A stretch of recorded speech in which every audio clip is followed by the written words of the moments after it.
मनीषा बहुत ही घमंडी और चिड़चिड़ी लड़की थी। उसकी शादी एक बहुत ही अच्छे और अमीर लड़के विवेक से हो गई। विवेक रात में जब अपने कमरे में गया तो देखा कि मनीषा सोई हुई थी। विवेक ने पूछा, मनीषा, मनीषा, उठो ना। क्या बात है, इतनी जल्दी सो गई? क्या है विवेक, क्यों डिस्टर्ब कर रहे हो? सोने दो ना। मनीषा, आज हमारी सुहाग रात है। ये रात जिंदगी में सिर्फ एक बार आती है। इसे क्या सोकर गुजार दोगी? ओह गॉड! विवेक, तुम्हें क्या लगता है कि मैं तुम्हारे साथ सुहाग रात मनाऊंगी और फिर तुम्हारे लिए बच्चे पैदा करके सारी जिंदगी तुम्हारे बच्चों को संभालने में गुजार दूंगी? उसके बाद मेरी फिगर, मेरे फ्यूचर, उन सब का क्या होगा? नहीं, मैं ये रिस्क नहीं ले सकती। मनीषा, ये तुम क्या कह रही हो? आज हमारे जीवन की नई शुरुआत है और तुम इतनी घटिया बातें कर रही हो।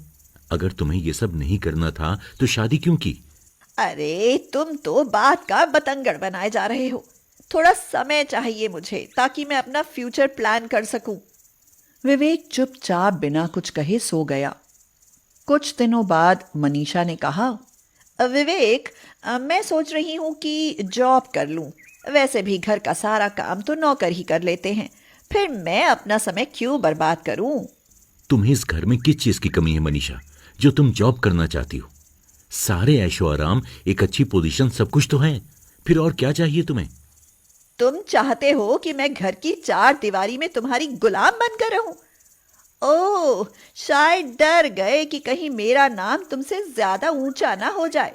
फिर तुम बाहर निकलने से पहले सोचोगे कि कहीं कोई टोक ना दे, अरे वो देखो मैडम मनीषा का पति जा रहा है। मनीषा, मैंने कभी सोचा भी नहीं था कि तुम ऐसी निकलोगे। अरे कितनी घटिया सोच है तुम्हारी। अरे सोच ही क्या, तुम ही घटिया हो।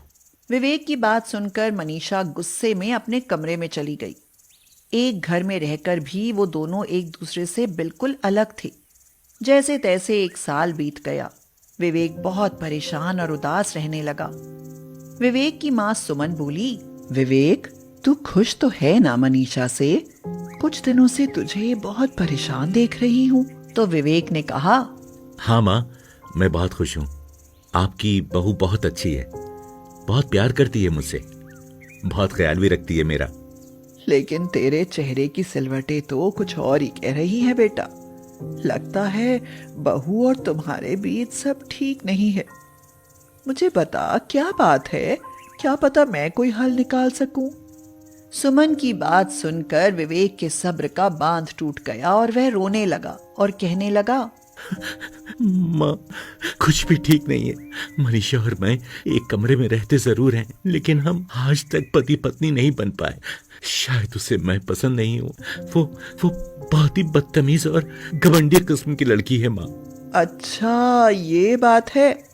काश तूने मुझे शुरू में ही बता दिया होता बेटा। अब सुन, अब जैसे मैं कहूं वैसा कर। सुमन ने उसे सारा प्लान समझा दिया और उसके बाद विवेक निकल पड़ा उसकी सौतन ढूंढने। वह गाड़ी से जा ही रहा था कि उसे एक लड़की के रोने की आवाज आई। विवेक ने गाड़ी से उतरकर देखा तो एक जवान और खूबसूरत भिखारिन जख्मी हालत में सड़क पर बैठी रो रही थी। विवेक ने उससे पूछा, सुनो, क्यों रो रही हो? क्या मैं तुम्हारी मदद कर सकता हूँ? साहब, 2 दिन से खाना नहीं खाया, भूखी हूँ। मेरी सौतेली माँ ने मेरी ये हालत करके घर से निकाल दिया। सारे शरीर में चोट है, कुछ काम भी नहीं कर सकती। कुछ दिनों से भीख मांगकर गुजारा कर रही थी, पर 2 दिन से कोई भीख भी नहीं दे रहा। क्या तुम मेरे लिए काम कर सकती हो? मैं तुम्हें इतने पैसे दूंगा कि तुम्हें कभी काम करने की जरूरत नहीं पड़ेगी।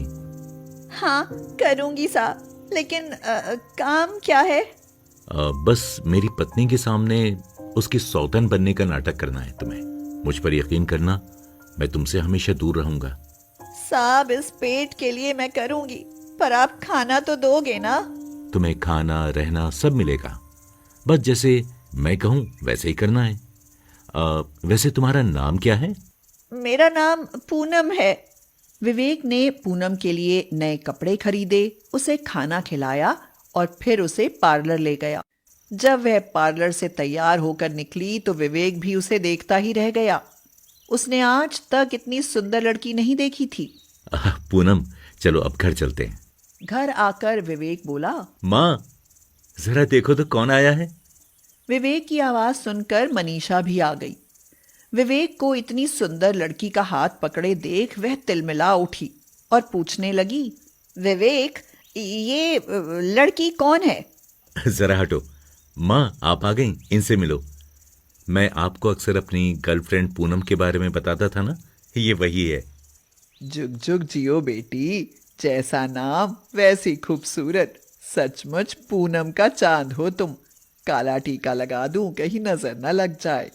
ये सब देखकर मनीषा और भी जल भुन गई और अंदर जाने लगी। विवेक ने कहा, अरे बात तो सुनो मनीषा, मेरा रात का खाना मत बनाना। क्यों, उपवास रखा है क्या? अरे नहीं, आज पूनम के साथ मूवी देखने जा रहा हूँ, नाइट शो है। आने में देर हो जाएगी और हो सकता है ना भी आऊं। रात को पूनम के फ्लैट पर ही सो जाऊंगा, तुम आराम से सो जाना।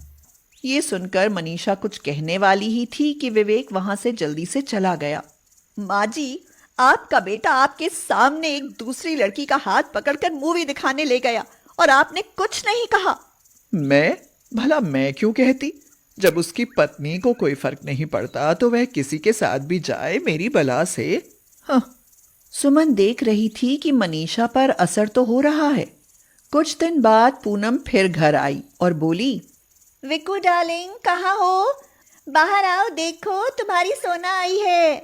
उसकी आवाज सुनकर मनीषा बाहर आई और बोली, अरे ये तो वही लड़की है। सुनो, यहाँ कोई विक्कू पिक्कू नहीं रहता। डियर, तुम्हारा विवेक ही मेरा विक्कू है। जान, जल्दी बाहर आओ, हमें लॉन्ग ड्राइव पर जाना है। मैं आ गया चांद। विवेक, तुम्हें शर्म नहीं आती? तुम अपनी बीवी के सामने किसी और लड़की से फ्लर्ट कर रहे हो। ए लड़की, भाग यहाँ से, नहीं तो तेरा मुंह नोच लूंगी। हाँ विक्कू, देख रहे हो तुम्हारी ये सो कॉल्ड वाइफ क्या कह रही है? इसे बता क्यों नहीं देते कि तुम मुझसे बहुत प्यार करते हो और अगले हफ्ते हम शादी कर रहे हैं? वैसे भी तुमने मेरे विक्कू को पत्नी होने का कौन सा सुख दिया है? मनीषा जोर से रोते हुए बोली, नहीं विवेक, आप मेरे साथ ऐसा नहीं कर सकते।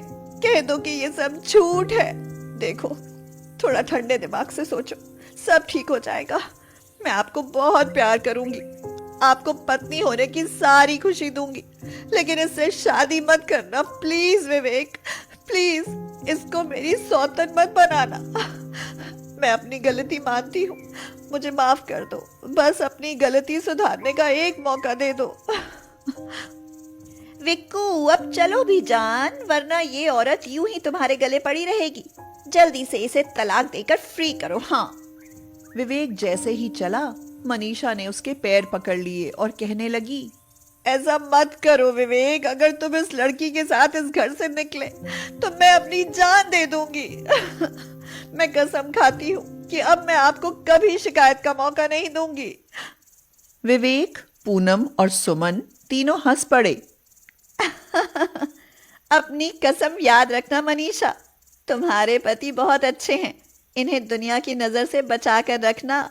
मैं तुम्हारे पति को तुम्हें वापस करती हूँ। मनीषा उसे हैरानी से देखने लगी। उसने पूछा, तुम इतनी जल्दी कैसे? मुझे तुम्हारी सौतन नहीं बनना, मैं तो एक भिखारिन थी। एक दिन ये साहब मिले और आपकी कहानी बताई। बस आप दोनों को एक करने के लिए मैंने ये सब नाटक किया। मुझे माफ कर देना बहन, मुझसे बहुत बड़ी गलती हो गई। विवेक, अब मैं तुम्हें कभी खुद से दूर नहीं जाने दूंगी। आप हमेशा मेरे हो। ये कहकर वह विवेक के गले लग गई।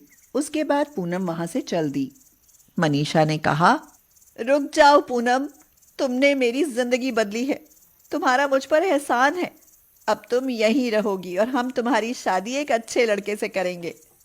इसके बाद वो लोग खुशी खुशी रहने लगे।